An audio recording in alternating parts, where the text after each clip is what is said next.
Welcome into the Quest Number 9 podcast. My name is Seth Warner, and on this podcast, we talk about Kentucky basketball from a fan's perspective. And on this episode, we're going to be talking about Kentucky's rough loss on the road to Auburn 75-74, where Kentucky lost by a last-second tip-in with 1 second left. And today, we're going to have Brandon Ramsey here to help us again to talk about this game. Brandon, how you doing? Doing well, Seth. Thanks for having me on your show again. Kentucky, like I said, lost last night in a tight game where Kentucky had some opportunities to take over that game. How did Kentucky fall short a little bit being able to take that game over? It was a frustrating game where, Auburn is not a very good defensive team. And for quite a while, Kentucky struggled probably more than they should have on the offensive end of the floor. We saw them get going finally a little bit down the stretch, and that's why they had a real chance to win. But this is a game where Kentucky should have came out and had a chance to score 90 points against Auburn. I mean, this is a sub 100 Ken Palm defense, a team that has given up a bunch of points during their 5-game losing streak before last night. But Kentucky was sloppy with the ball. Again, this is 3 straight games now where they've turned the ball over either 13 or 14 times. That's become kind of a new problem for Kentucky, which is frustrating. So I thought that was a big part of it, was just being sloppy, not getting enough shots, quite frankly, to score the points necessary to pull away from this Auburn team. And then you just let Kashawn Murphy, number 3, their big guy, like, he was such a difference maker for them, and that's not really his game. Like, if you would have told me that Keyshawn Hall came out and scored 25 points and beat us, I would have understood. If you would have told me that Todd Pettiford had 25 points and beat us, I would have understood. But like, to let Murphy be the one that goes off for 25 points and gets us beat, that was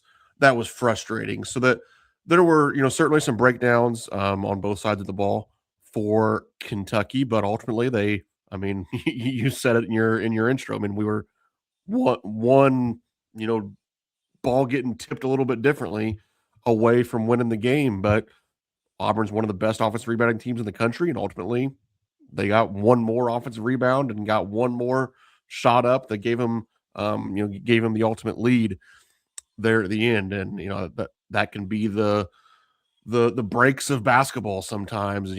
We've been on the right side of it with kind of a slightly lucky outcome at LSU. We're on the other side of it here at Auburn. It's like we said before we went live. Still have a good episode today, but not quite as fun to talk about as we would have hoped. And the rhythm of this game was a little bit off starting out. Kind of what you were saying, a little frustrating. Malachi Moreno getting hurt early. How do you think that kind of changed the pace of this game and just his impact?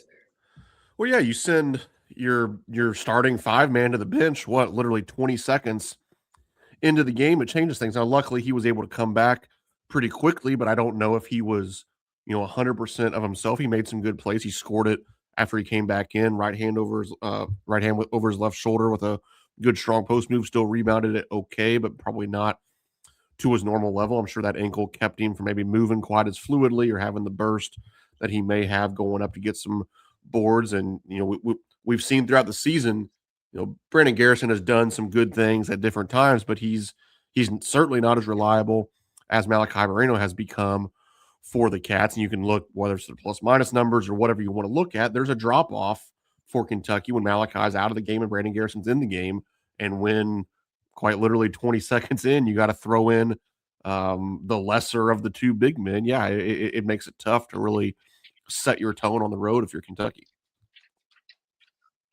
And another guy that was kind of under the weather, Denzel Aberdeen, was probable before the game, had some illness, was able to put out a solid performance. How do you think his ability to overcome just the numbers being stacked against him was able to give Kentucky a chance in this game?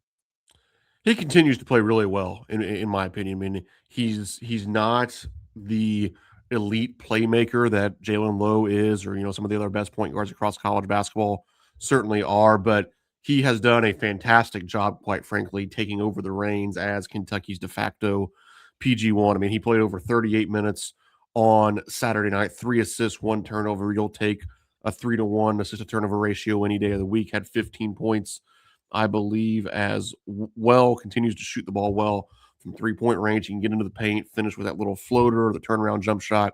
I think that he's really showing why he was a huge target for Kentucky in the offseason. And I think he's kind of quieted some of the concerns about why don't you have a backup point guard? I've said it online a few different times. I'm not sure how like you could realistically expect to have gotten a better backup point guard than what Denzel Aberdeen has done. Now, it would maybe help your depth elsewhere if you had a point guard and Denzel Aberdeen, but what he's been able to give Kentucky, yes, even through these three losses where I talked about the Cats have turned the ball over more and too much. Quite frankly, it really hasn't been him being the issue on that front.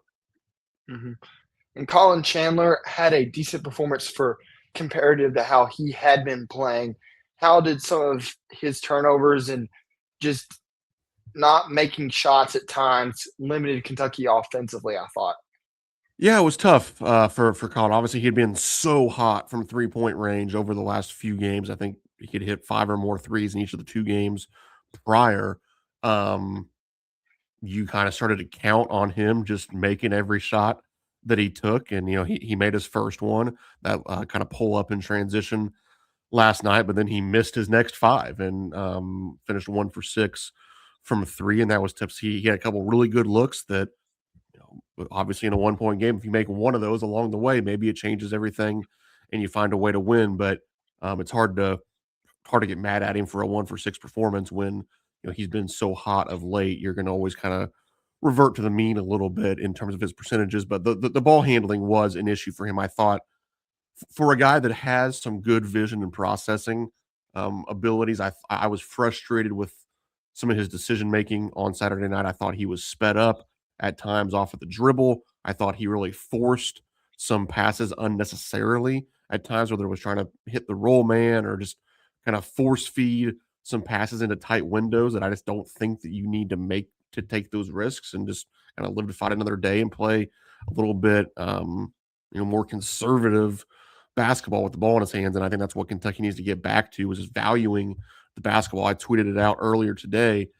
In that stretch where Kentucky had won 8 out of 9 games and was obviously playing as well as they had all season, they were averaging just over 9 turnovers per game, with the one outlier, coincidentally, or not so much, being the one loss to Vanderbilt when they had 15 turnovers. But now during this stretch where they've lost 3 in a row, Kentucky's turned it over 14, 13, and 14 times. So um, seems to be highly correlated, as you would estimate, in terms of when Kentucky doesn't take care of the ball, it's hard for them to win. And with Colin Chandler turning it over 5 times, coupled with only going 1 of 6 from 3, it was a tough performance from him. I thought against Auburn. Yeah, and in the front court, we were only able to get 21 points. We talked about a couple of those guys, but 21 points from 4 of our front court players, only 8 points from the bench. How has maybe some of the injuries and just some of the lack of production hurt Kentucky in the front court and in their depth? Well, it certainly impacts your depth. You're having to play these guys more minutes. You don't have obviously Jaden Quainance, the prize that we were all waiting for this season, who would promise to be one of the best rebounders and rim protectors in college basketball. And when you rip that away, it makes it tough. And Kentucky was really good on the offensive glass last night. I was impressed with that, going and getting 17 offensive rebounds, but you still allowed Auburn to essentially get right at their average. They're 38.2% in terms of offensive rebounding percentage, had 13 total. And, I already talked about just getting completely outplayed by Keyshawn Murphy. This is a guy that, he averages 10 points a game or whatever, and you let him go for 25. I thought his athleticism and, physicality continues to be an issue for this front court. You see the ball just sort of slip out of Malachi Marino's hands far too often. It gets ripped away from Andrea Jelovich. Um, Mo Diabate is the most physical of the bunch, but he's also by far the smallest of the bunch. So that introduces its own issues for him. And yeah, I think that even with the game that Chandler had in this last against Auburn, like we just talked about, like you're getting to a point where you're starting to feel pretty good about what you're going to get from Kentucky's backcourt. Like you can really count on Aberdeen, you can really count on Oweh, obviously, and I think even with last night's performance, you can mostly count on Colin Chandler. But the front court, it leaves a little bit to be desired right now. And obviously, it's February 22nd. There's nothing we can do really to change that with 4 games to go. But you're just going to have to, continue to try to find ways to get the most out of those guys, or else, you can't just rely on Otega to get you 28, 29 points every night. You can't rely on Denzel Aberdeen to be nearly perfect handling the ball. You can't rely on Colin Chandler to make every stinking 3-point shot he takes. You're going to have to get a little bit of better production, both offensively and defensively, quite frankly, from Kentucky's front court right now. Mm-hmm. And with Kentucky going down the home stretch, like you were saying, what other than turnovers does Kentucky mainly need to clean up or to give themselves a good opportunity in these big matchups coming up? I think you need to see them continuing, and they were much better about this against Auburn than they were the last couple of games. But I'm going to continue to really focus on 3-point defense. It's something that at times for Kentucky has certainly not been a strength. You let Georgia made 14 of them at Rep Arena on Tuesday night. You can't have performances like that going forward. So I'd say on top of the turnovers, which is going to be a big thing, I'm going to continue watching 3-point defense, and then quite frankly, it's kind of the same thing for Kentucky on offense. I've talked about it a lot recently. It's layups, threes, and free throws. Can you, on a game-to-game basis, at least be pretty consistent in 2 of those 3 areas? Kentucky is very, very average when it comes to finishing at the rim. That needs to be better on a game-to-game basis going forward. Kentucky is streaky at best from 3-point range. Went back after making 12 against Georgia. You go back and you only make 6 against Auburn. I think this needs to be a team that you're making 8 to 10 threes per night, which probably means you need to shoot 25 to 30 of them. And I still think there's times where Kentucky is a little bit hesitant from 3-point range. And then lastly, the free throw shooting, it did improve finally against Auburn. That's another frustrating thing about losing this game, is that you finally did make some free throws. You were over 80%. But for much of SEC play, Kentucky's been below 70, which quite frankly, that stinks. And Kentucky needs to be more efficient in those efficient shots. You hear it all the time in terms of analytics. You're looking for layups, threes, and free throws, and those are areas where at different times Kentucky isn't the most efficient team. So I think if you take care of the ball, if you can improve your percentages in those 3 areas, and then if you can take other teams away from 3-point range, that's how you can find some consistency once again and try to go on a little bit of a run here entering the postseason if you're Kentucky. And I thought it was very interesting in your last episode of Zoom Action, Zach Gagan, friend of ours, was talking about how Otega Oweh, his efficiency is really high inside the restricted arc. But as soon as you step out, it goes from 70% and absolutely tanks as soon as he steps out. And his just ability to finish in traffic, especially with that left hand outside of that restricted arc, and being able to finish over some of those big, more athletic defenders like we struggled against Georgia. Didn't have as much of an issue against a not as long team in Auburn. Mm-hmm. How do you think Kentucky needs to make some adjustments on their finishing to allow themselves to get better and more clean looks when you look at the ability to finish outside the restricted arc?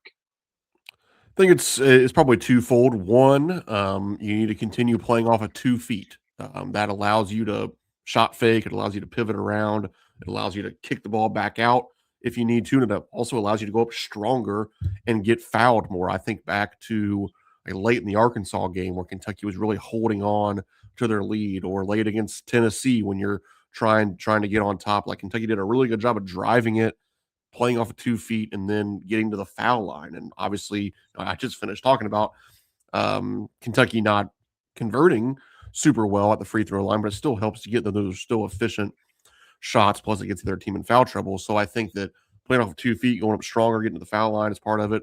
Then with Otega Oweh, I tweeted it during the game last night. Like, we got to get him to be kind of more aggressive about dunking the basketball. I mean, that one dunk that he had with a few minutes left in the half, like, do that more often. And then he finished an and one dunk right before the half.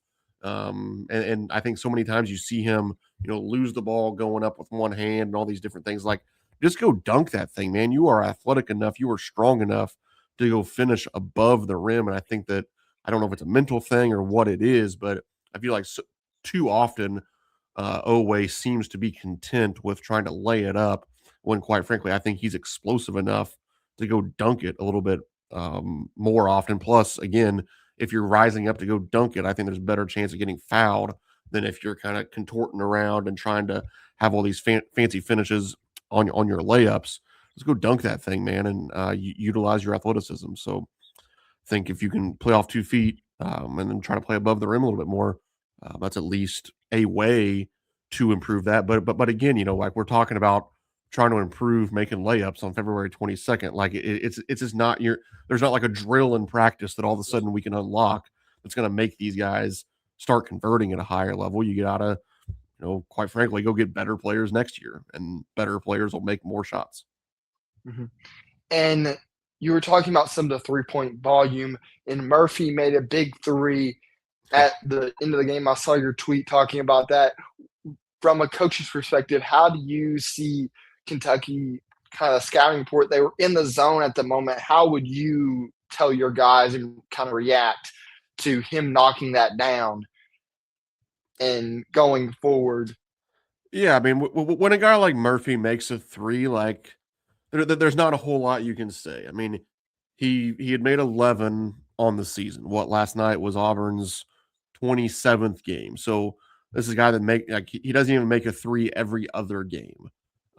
It I know it's common that you hear Big Blue Nation say like, well, yeah, he's a college basketball player. If you leave him wide open, he's going to make some. There's a little bit of truth to that, but also if you tell Malachi Moreno or Brandon Garrison to go out there and close out aggressively, then he's going to drive it right and go dunk it on you a couple more times a game. So like I don't get super worked up about seeing a guy like him make one. I thought Kentucky did a pretty good job of contesting Pettiford. I thought that Kentucky did a pretty good job of contesting Hall, contesting Overton from 3-point range for the most part. You largely took those guys away. So if Murphy throws one in, I mean, yeah, it's obviously extra frustrating when you lose by 1 point. But like from a coach's standpoint, from a game planning standpoint, sometimes you just got to tip your cap. Like I don't think another team would be super, it'd be like Brandon Garrison making a three. Like it's just extra points. You don't expect it. He happened to make one. It just is what it is. And Kentucky's next really big game, Kentucky's going to go on the road to South Carolina. And then after that, they're going to be hosting Vanderbilt, a team that really was able to put it on Kentucky when we went to Knoxville. Vandy's also coming off a loss to Tennessee, their rival. How do you think Kentucky can show some of that physicality that Tennessee was able to, allowing this Vanderbilt team to score 65 points? And how could Kentucky replicate some of just Tennessee's overall physicality and be able to deny this Vanderbilt team threes? Well, you said it. I think you're going to have to find a way to limit them offensively, certainly more than you did down in Nashville. Will it come from front court physicality like Tennessee's able to do? Probably not. That's not the name of the game for this Kentucky team. It's probably going to be more athleticism and winning it out on the perimeter. But yeah, we've talked a lot on this show about 3-point defense already, and that's going to be a huge test on Saturday to see where Kentucky's at in terms of their awareness and concentration and urgency in terms of 3-point defense, because Vanderbilt, as we saw down at Memorial Gymnasium and certainly throughout their season, they can get going from three. And if you let Tyler Tanner and all these guys start to play make and make shots, it could be another long day at Rep Arena. But before you play Vandy, man, you gotta make sure you take care of business against South Carolina. Losing at home to Georgia, letting one squeak away at Auburn, that puts a lot of pressure, quite frankly, on you to go on the road and win at South Carolina on Tuesday, because you didn't take care of business when you had a chance to take care of business this past week. So now you really, really need to win that one to stop the bleeding.